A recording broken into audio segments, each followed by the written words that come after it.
জীবনে সবসময় সেটা হয় না যেটা আমরা চাই, তেমনভাবে হয় না যেমনভাবে আমরা চাই।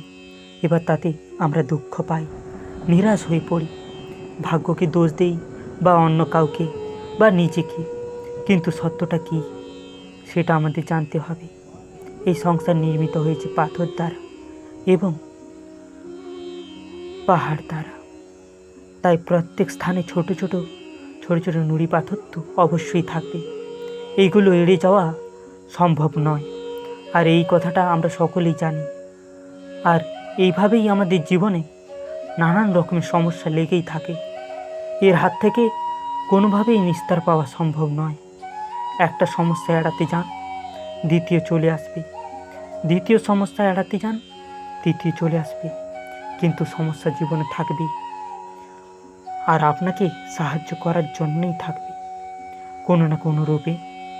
আপনার চারপাশে পাথর আছে, এটা আপনার উপর নির্ভর করে আপনি কি করবেন, কোন পথে অগ্রসর হবেন এবং কিভাবে হবেন।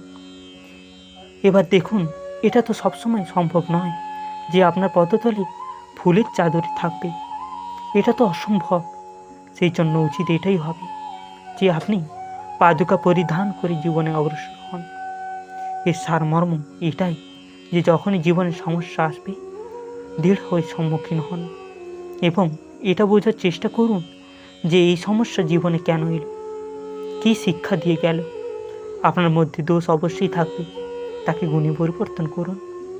এই জীবন আরও বেশি সহজ সরল হবে এবং প্রসন্ন হয়ে উঠবে।